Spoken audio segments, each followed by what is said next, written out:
ঠান্ডাতে চায়ে কি মেশালে উপকার হবে? ঠান্ডার সময়ে বাতাসে ব্যাকটেরিয়া ভাইরাসেরও বাড়ন্ত হয়।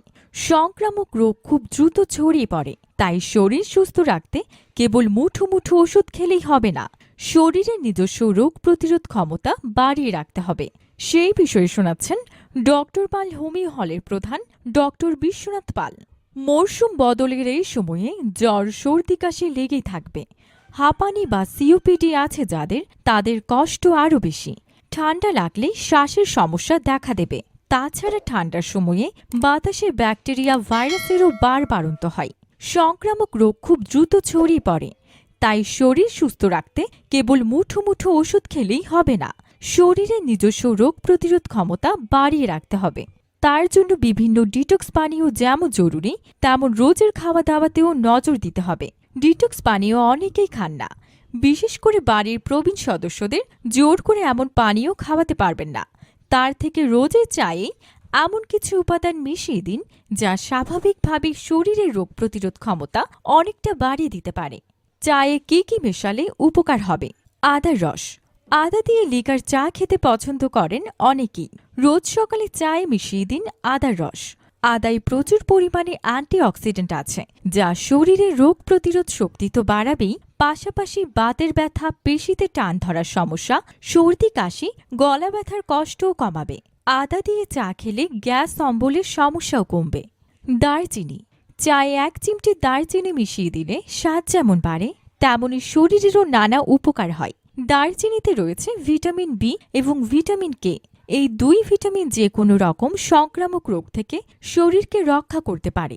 পাশাপাশি দারচিনি মেশানো চা খেলে মেদও কমে, হজম শক্তি বাড়ে। তেজপাতা। তেজপাতায় অ্যান্টিব্যাকটেরিয়াল ও মাইক্রোব্যাকটেরিয়াল উপাদান থাকায় এটি অনেক অসুখ বিসুখ সারাতে পারে। হৃদযন্ত্রকে শক্তিশালী করতে তেজপাতা বেশ কার্যকর। এছাড়াও কোলেস্টেরলের মাত্রা কমিয়ে হৃদরোগের ঝুঁকি কমাতেও তেজপাতা গুরুত্বপূর্ণ ভূমিকা পালন করে। আর্থ্রাইটিসের ব্যথা কমাতেও তেজপাতা কার্যকরী। লবঙ্গ। লবঙ্গে রয়েছে অ্যান্টি ইনফ্ল্যামেটরি উপাদান, যা প্রদাহজনিত সমস্যা দূর করতে সাহায্য করে। পেটের গোলমাল ঠেকাতে লবঙ্গ খুবই উপকারী। ডায়াবেটিক রোগীদের জন্য লবঙ্গ উপকারী। গবেষণায় জানাচ্ছে লবঙ্গ চিবিয়ে খেলে শর্করার পরিমাণ অনেকটাই কমে। পাশাপাশি সর্দি কাশি সারাতেও লবঙ্গের ভূমিকা রয়েছে।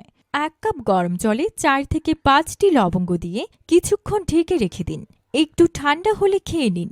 সপ্তাহে 3 থেকে 4 দিন খেতে পারেন লবঙ্গ চা। তুলসী। 1 বাটি জলে 1 মুঠো তুলসী পাতা ফুটতে দিন। টকবক করে ফুটলে আঁচ কমিয়ে 10 মিনিট ফোটান। এরপর এতে মেশান 1 চামচ মধু আর 2 চামচ লেবুর রস। তুলসীর চা রোগ প্রতিরোধ ক্ষমতা বাড়াতে সাহায্য করে। নিয়মিত খেলে প্রদাহের প্রবণতা কমবে, জ্বর সর্দি কাশির প্রকোপ কমবে। তবে ডায়াবেটিসের ওষুধ খেলে বা ইনসুলিন নিলে তুলসী চা খাওয়ার আগে চিকিৎসকের পরামর্শ নিতে হবে। চিকিৎসক doctor Biswanath Pal, BSc Cal, DHSH Cal, BHMS, Chandola homeopathic medical college and hospital, homeopathic consultant and cosmetologist.